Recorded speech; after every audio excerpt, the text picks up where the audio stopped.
I'm sure you've come across this in the work that you do and even with your kids and the environment that they're in. So I was reading some articles and I found this statistic that there has been an increase in screen time consumption by 116% since 1995. And I know that we live in a day and age where our kids need to catch up and be at par with the technology, like we cannot deprive them of it. But I think it's also important for us to create awareness as to what is the downside of them being exposed to too much of it. Not just the information, which is also very important, the information that they consume from social media and other forms of media, but also the impact of whether it's the blue light or the impact on their attention span, on their mental health. So can you talk about that a little? Okay, first and foremost, this is my opinion. Social media, I do not believe anyone should be on social media until at least they're 16.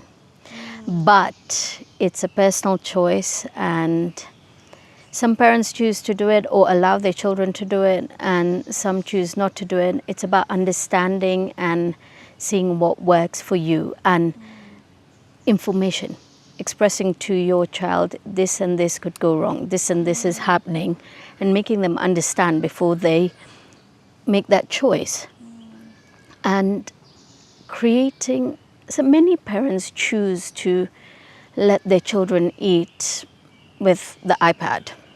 Why do they do it? Trying to understand why. Maybe they've had a long day and they just want to get through dinner time and get the child to bed. But have they regulated themselves?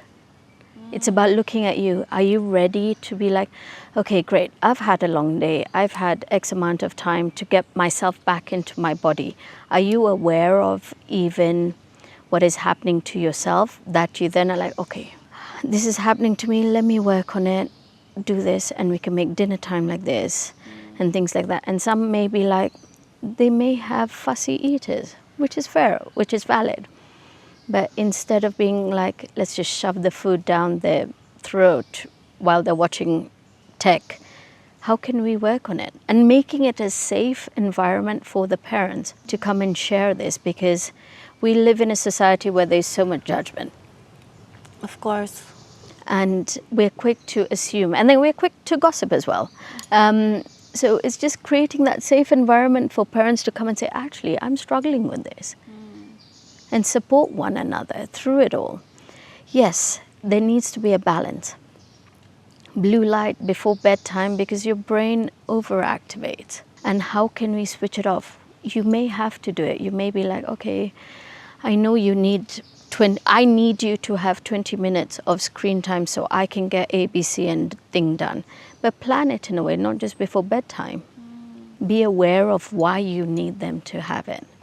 And with schools and stuff, it's such a fine line. It's about choosing what works for you and not doing ABC because everyone else is doing. I'm going to use Fortnite as an example. That gaming thing that's all come up. There's safe games, hard games, violent games. It's a choice. And I've had many kids, or through conversations, people coming up and say, yeah, we let my child play Fortnite because everyone else does it. Conformity versus authenticity. It's also what example Peer you're pressure, setting for your child, right? Like you're teaching them to conform and like fall into the pressure fall into the peer pressure. Yeah. And I feel like I really agree with what you're saying, because in my house, like we're not allowed to watch or play Fortnite, but I allow them to play like football games, racing games. And I feel like it's a conversation you need to have with your kids about boundaries and also understanding what works and what doesn't work. Yeah.